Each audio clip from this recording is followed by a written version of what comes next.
오늘 우리에게 주신 하나님의 말씀은 신약성경 마태복음 5장 4절의 말씀입니다. 제가 가진 성경으로는 신약성경 5면에 기록되어 있습니다. 마태복음 5장 4절입니다. 이 기록된 계시의 말씀을 봉독하는 중에 살아계신 하나님의 음성을 모두 다 함께 들으실 수 있기를 바랍니다. 하나님의 말씀입니다. 애통하는 자는 복이 있나니 그들이 위로를 받을 것이미요. 아멘. 20세기 최고의 지성인이며 복음주의 신학자인 프란시스 셰퍼의 일화입니다. 이분은 오직 복음만이 유일한 절대적인 진리임을 확실히 믿고 그 복음 진리를 항상 선포했던 분입니다. 스위스의 기독교 배움 공동체인 라브리를 설립하여 하나님의 말씀을 전했던 분입니다. 1984년에 세상을 떠난 셰퍼 박사는 말년에 암투병 생활을 하게 됩니다. 암과 혹독하게 싸우면서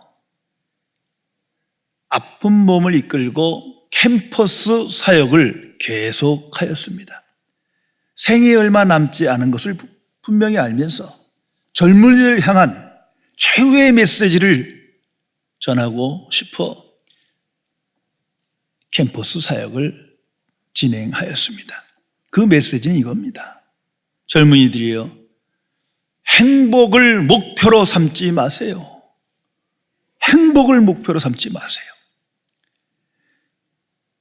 그는 미국의 크리스찬들이 잘못된 신앙생활을 하며 행복을 목표로 하는 삶을 살아가고 거룩함을 추구하지 않는다는 것을 너무나 잘 알고 있었기에 이런 메시지를 던진 겁니다. 그의 최후의 메시지는 오늘날 그리스도인이 세상의 빛과 소금이 되지 못하는 이유는 행복과 성공을 추구하면서 거룩함을 추구하지 않는 데에 있다는 것을 너무나 잘 알기에 이렇게 최후의 메시지를 던진 것입니다. 오늘 시대의 그리스도인은 꿈과 비전은 구하지만 거룩함을 구하지 않습니다. 복 있는 사람 되기 위해서는 꿈과 비전이 우선도 아니요, 축복과 행복이 우선이 아닌데 이것을 알지 못하는 거예요. 거룩함을 추구하는 인생만이 복 있는 자의 삶임을 우리는 항상 기억해야 할 것입니다. 성도 여러분, 거룩함이란 예수 그리스도 안에서 비로소 죄가 무엇인 줄 알고 죄를 인식함으로 애통하는 마음으로 회개함으로 시작되는 것입니다. 그리고 예수 그리스도 안에서 하나님의 뜻에 순종함으로 성취되는 것을 의미합니다. 성경은 명백히 선언하고 있습니다.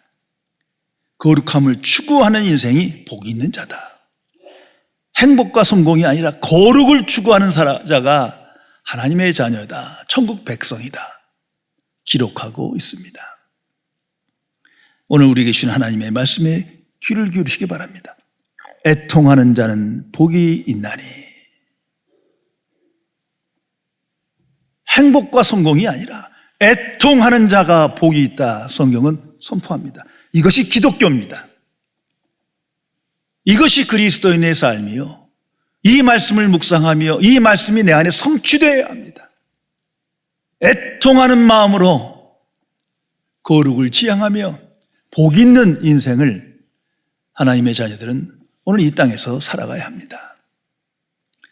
세상을 간략하게 말하면 세상에서는 노래하고 웃으며 사는 게 복 있는 거예요. 애통은 화요, 저주요, 불행입니다. 그 세상에서의 행복이라는 걸 간단히 말하면 예수님의 방식으로 잘 먹고 입고 마시는 거예요. 하나 추구하면 잘 노는 거예요.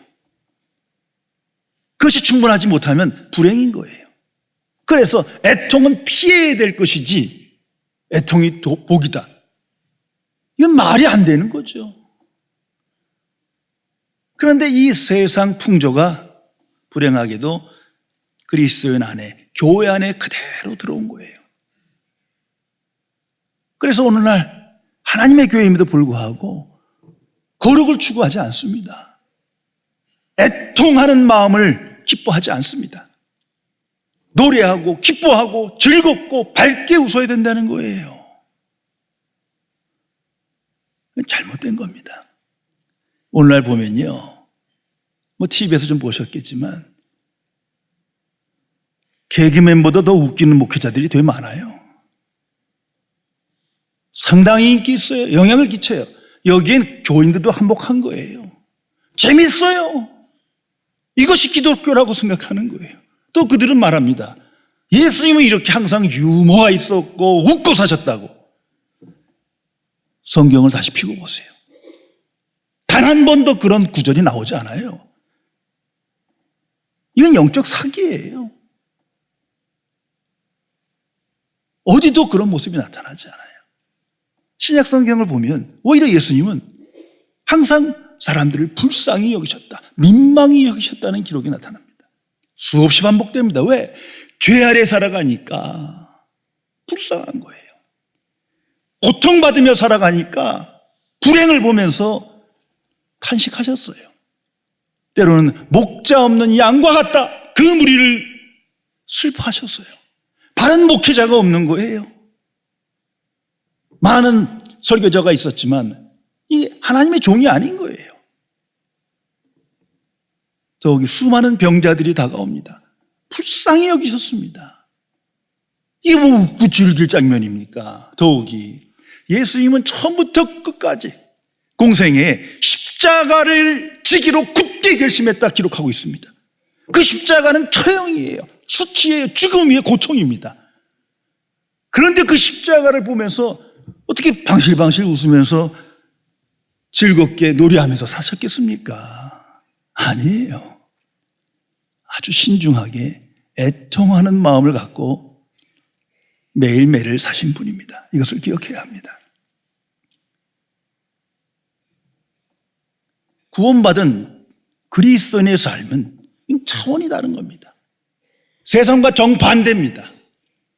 행복과 성공을 추구하는 것이 아니라 거룩을 추구합니다. 노래와 웃음을 추구하는 것이 아니라 애통을 추구합니다. 애통하는 자가 복이 있음을 믿기 때문입니다. 이것이 변화입니다. 내 안에 복음을 믿고 보니, 예수 그리스도를 영접하고 보니 그리스도의 마음을 담게 된 거예요. 성령께서 우리에게 주신 선물에 애통하는 마음. 그리고 심령이 가난한 자는 반드시 필연적으로 애통하는 마음을 가지고 오늘을 살아가게 됩니다. 그것이 성령의 역사예요. 오늘 성경 말씀이에요. 그리고 이제 믿습니다. 애통 그 자체가 복이구나. 이 믿음으로 이 말씀이 내게 성취됨을 기뻐하며 진심으로 하나님께 감사하며 그 은혜를 찬양하며 오늘을 살아가게 됩니다. 구약 성경에 보면 이스라엘 초기 왕 중에 사울 왕과 다윗 왕이 나타납니다. 그 기록이 상당합니다. 여기 많은 계시가 있는 거예요. 한번 비교하면서 생각해 보세요. 항상 비교할 수밖에 없어요. 둘 중에 누가 더 죄를 많이 지었습니까? 누가 큰 죄인입니까? 당연히 다윗이에요. 사울 왕은 그렇게 크게 죄를 짓지 않았어요. 다윗 왕은 그에 비하면 엄청난 죄를 진 거예요. 그런데 누가 복받은 자입니까? 누가 승리합니까? 다윗 왕이에요. 세상 이치로 도덕적으로 보면 사울 왕이 돼야 하는데 그렇지 않아요. 그 차이점이 뭡니까? 명백합니다. 애통하는 마음이에요. 사울 왕은 애통하는 마음이 없어. 뺏겼어요. 교만한 가운데 스스로 자랑하면서 하나님 앞에 애통하는 마음으로 회개하지 않습니다. 그러나 다윗은 엄청난 죄를 졌지만 또 반복하지만 애통하는 마음으로 회개합니다. 그 기록이 시편이요. 특별히 참회 시편을 보세요. 얼마나 구구절절 애통하는 마음으로 하나님 앞에 회개하며 자복하는지요. 그 중심을 하나님께서 기뻐하시는 거예요. 이것이 기독교예요. 그가 복 있는 자예요. 성도 여러분, 나는 애통하는 마음으로 매일매일을 살아가고 계십니까? 이것이 중요한 겁니다. 오래전 2008년 6월에 개봉된 차인표시 주연의 크로싱이라는 영화가 있었습니다. 그건 북한의 실상을 그대로 드러낸 거예요. 그들이 보이고 싶은 평양 거리 이런 것이 아니라 일반 주민 삶 자체를. 저는 그걸 보면서 적어도 그리스도인은 이 영화를 다 봐야 된다. 한국 사람들이 다 볼 것이다. 많이 보겠다 생각했지만 얼마 보지 못했어요. 90만 명도 안 돼요. 그러나 다른 판타지나 웃기는 영화, 자극적인 영화는 1000만 명이 넘어가잖아요. 이게 오늘 우리 현실을 말해주는 거예요. 남북한은 한 민족이다 믿고 우리의 소원은 통일이라 믿지만 외면하는 거예요. 왜? 비참하니까. 실상은 더 비참한데 이게 알고 싶지 않은 거예요. 너무 비참해서. 그러나 하나님의 말씀에 비춰보면요, 애통하는 마음이 없는 겁니다. 마음이 굳어진 거예요. 노래하고 웃고 사는, 여기에 빠져들어가는 거예요. 죄송합니다만 본교회 창립과 함께 북한 동포, 특별히 그 고아들, 굶주린 어린아이를 돕는 사역을 계속하고 있습니다. 그래서 자발적으로 이 주보에 보면 그 북한 동포라고 했지만 그건 굶주린 고아들을 돕는 사역인데 어떻게 하는지를 다 기록해 놨는데요. 많은 분들이 참여했어요. 그래서 매달 직접 옥수수나 이런 걸 사서 보내주는, 거기서 우리를 대신해 사역을 하고 있는데 제가 얼마 전에 보다 깜짝 놀랐어요. 오래간만에 다시 한번 검토해 보니까 한 80%가 없어졌어요. 한 몇 년 하다 관둔 거예요. 물론 핵 문제나 정책 상황이 녹록은 않지만 우린 하나님 앞에서 생각해야 돼요. 부끄럽지만 저희 많은 교인들이 애통하는 마음이 사라진 거예요. 성도 여러분, 믿음으로 다시 생각해 보세요. 다시 결단하시고 이 귀한 하나님의 사역에 적어도 예수만 교회는 다 참여하세요. 그게 내게 복이에요. 이 성경이 말하는 애통한다, 애통이란 말은 문자 그대로 가장 큰 슬픔이요 격심한 비통을 말합니다.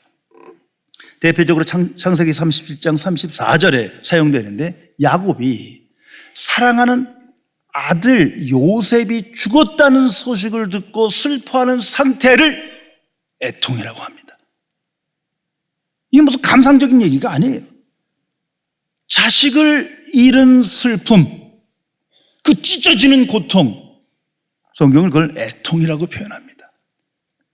오늘 예수님께서 말씀하신 이 산상수훈, 애통하는 자가 복이 있다. 여기서 애통은 영적 애통을 말합니다. 다시 말해서 세상적 애통이 아니에요. 그것도 훌륭하지만 그 이상이에요. 타고난 성품도 아니에요. 절대 아닙니다. 이것은 예수 그리스도 안에서 성령께서 주신 새로운 선물이에요. 새 사람에게 주신 새로운 마음입니다. 성령께서 창조하신 거예요. 애통하는 마음. 매일매일 살면서 정말 내가 성령의 사람이고 하나님의 은혜 가운데 있는가? 이 말씀으로 분별하세요. 내가 오늘 애통하는 마음을 가지고 오늘을 살아가는가? 기독교뿐만 아니라 온 세상이 부흥, 용어는 다르지만 새롭게 되는 것을 열망합니다. 기독교의 부흥이란 바로 애통에서부터 시작합니다. 애통이 없는 부흥은 없어요. 세상 방식으로는 조직적인 또는 영향력을 끼친 그러한 새로운 패턴을 얘기하지만 그건 참된 부흥이 아니에요. 일시적인 성장이에요. 역사를 보면 꺼질 거예요. 없어질 거예요. 기업 성장, 조직적 성장, 종교적 성장, 이걸 말하는 게 아니에요.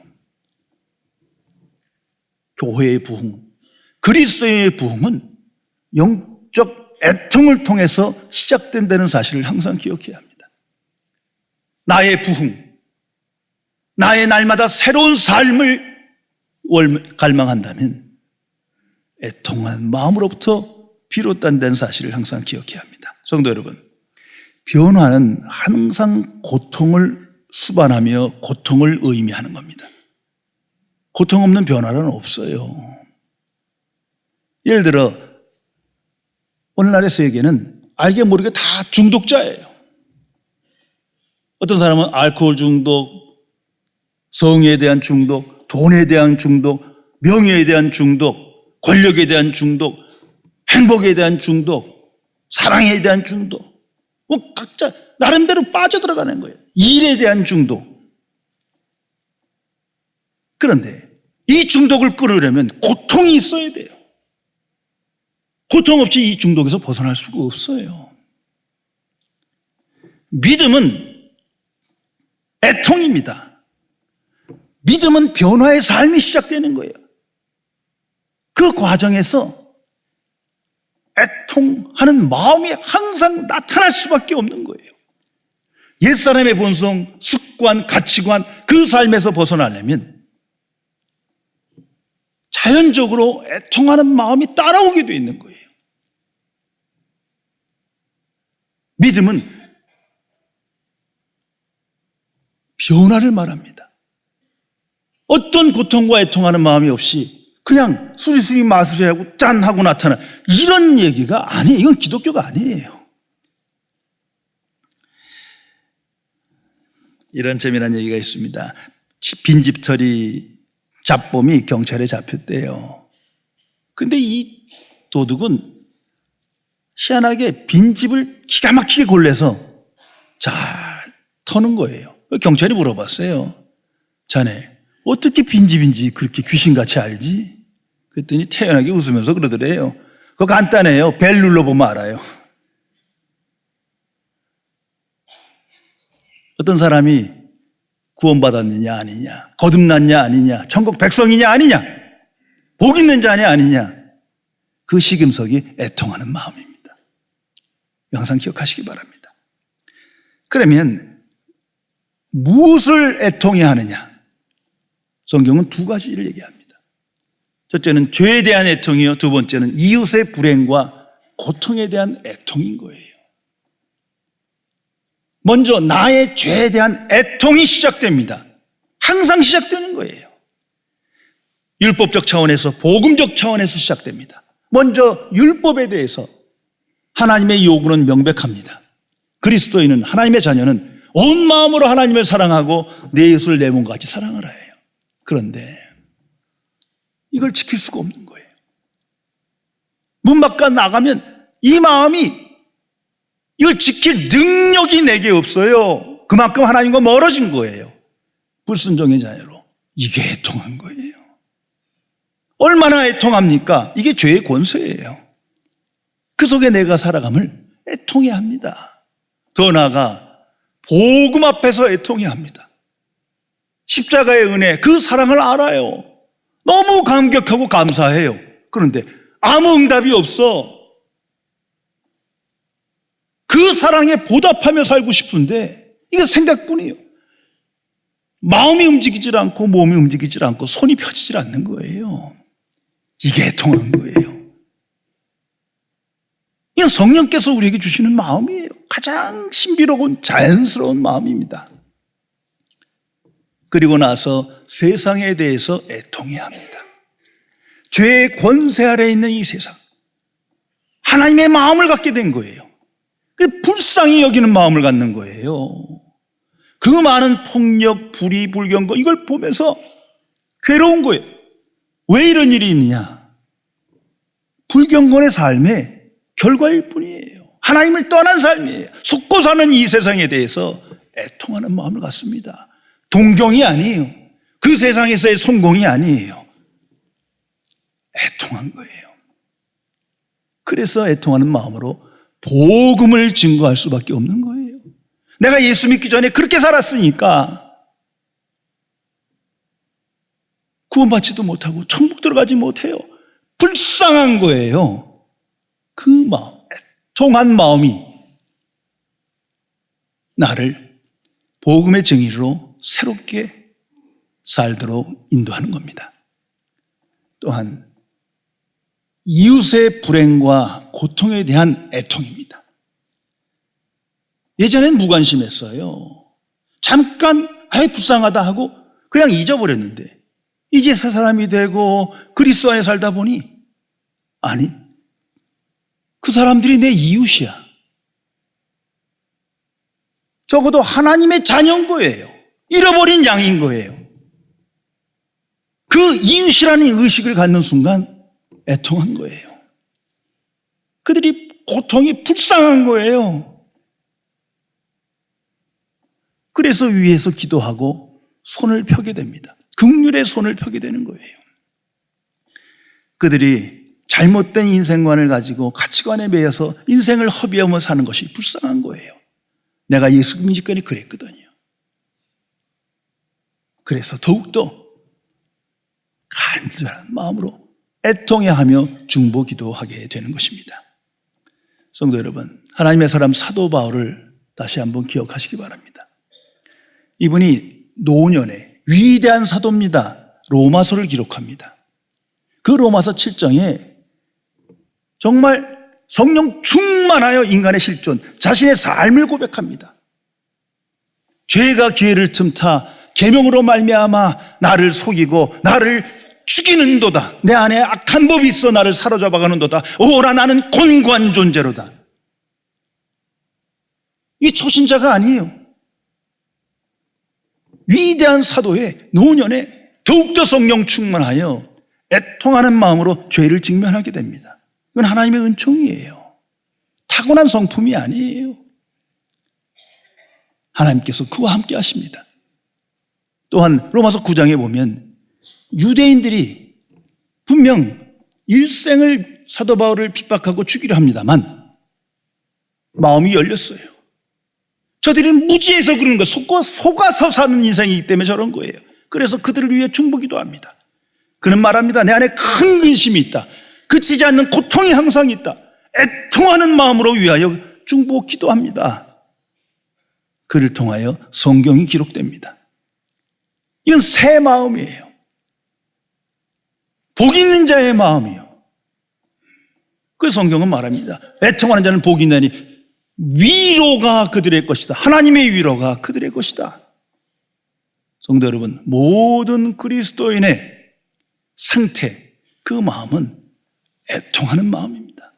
거기로부터 새로운 시간과 날이 날마다 새로워지며 하나님의 사람으로 변화를 체험하게 됩니다. 교훈적인 전설 하나 소개하겠습니다. 어느 날 하나님께서 천사들에게 좋은 그릇을 하나씩 주고 세상에 나가서 가장 귀한 것을 담아오라고 명령하셨답니다. 천사들이 세상에 가보니까 사람들이 금을 좋아해요. 귀한 금을 담아서 드리려고 생각해 보니까 이게 하나님께는 아무 쓸모가 없는 거예요. 천국에서는 아무 가치가 없어요. 그래서 쏟아버리고 다시 세상 사람들이 좋아하는 금은 보화를 다시 담았는데 다시 생각해 보니까 이 또한 쓸모가 없어요. 천국엔 허다한 거예요. 쏟아버렸어요. 이런 식으로 계속 가장 귀한 것이 뭘까 찾으며 방황할 때 어디선가 통곡의 소리가 들려서 귀를 기울이고 가까이 가봤더니 어떤 사람들이 회개하며 기도하는 모습을 봅니다. 그 눈가에서 눈물이 뚝뚝뚝 떨어지는데 이 천사들이 크게 감동을 받았어요. 바로 이것이다. 바로 이 순간이야말로, 이 때야말로 하나님께서 가장 기뻐하시는 것이다. 그래서 그 눈물을 담아다가 하나님께 드리고 칭찬받았다는 얘기예요. 오늘 성경은 말합니다. 내게 주신 하나님의 말씀입니다. 애통하는 자는 복이 있나니 그들이 위로를 받을 것이니라. 이건 기독교의 진리입니다. 애통이 복이 있나니 애통 자체가 복이에요. 하나님의 위로가 그들에게 임할 것이다. 성도 여러분, 이거 죽은 다음에 천국에서 복 주신다는 얘기가 아니에요. 오늘 이 세상 속에서 이런 복을 주신다는 거예요. 하나님의 위로, 하나님의 복이 그들에게 나타날 것이다. 그때가 하나님 나라인 거예요. 그 삶이 하나님 나라의 삶인 것입니다. 애통하는 자에게 하나님께서 먼저는 천국의 의와 평강과 희락을 깨닫고 체험케 하실 것입니다. 항상 그렇습니다. 웃고 노래할 땐 그 말씀이 내게 나타나지 않아요. 애통하는 자에게 주시는 복이에요. 더 분명한 하나님의 위로는 하나님께서 나와 함께 하신다는 믿음의 확신을 갖게 하십니다. 그 증거를 내게 주십니다. 그것이 그리스도인의 최상의 복인 것입니다. 성경은 분명 하나님에 대해서 위로의 하나님 선포하십니다. 고린도후서 1장에 모든 위로의 하나님, 그 하나님께서 애통하는 자, 오직 애통하는 자에게 하나님의 위로를 허락하십니다. 애통하는 마음으로 회개하는 자에게 사죄의 은총을 허락하시고, 이웃의 불행, 고통을 애통하는 자에게 하나님의 은혜와 평강, 지혜와 능력을 체험케 하시어 하나님 앞에 감사하며 기뻐하며 승리하는 삶을 살도록 인도하십니다. 성도 여러분, 구원받은 천국 백성은 애통하는 마음으로 날마다 하나님 앞에 회개하며 이웃의 고통과 불행을 불쌍히 여기며 위하여 기도하고 긍휼의 손을 펴는 사람입니다. 그 사람에게 하나님께서 약속하신 복을 주실 것입니다. 하나님의 위로가 그들의 것이니라. 오늘 내게 주시는 하나님의 말씀에, 주께서 직접 내게 주신 하나님의 말씀에 다시 한번 귀를 기울이시기 바랍니다. 애통하는 자는 복이 있나니 그들이 하나님의 위로를 받을 것이니라. 기도하시겠습니다.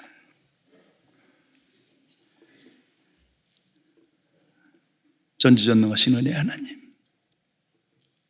하나님을 떠나 세상 방식에서 잘못된 인생관을 가지고 노래하기를 기뻐하며 웃으며 사는 것이 행복이라 믿는 어리석은 인생에게 애통하는 자가 복이 있다 말씀해 주시고, 성령의 역사로 애통하는 마음을 선물로 주시어 이 세상 속에서 신령한 복을 누리며 하나님의 위로를 체험하며 하나님께 영광 돌리는 삶을 살게 해주심을 진심으로 감사드립니다.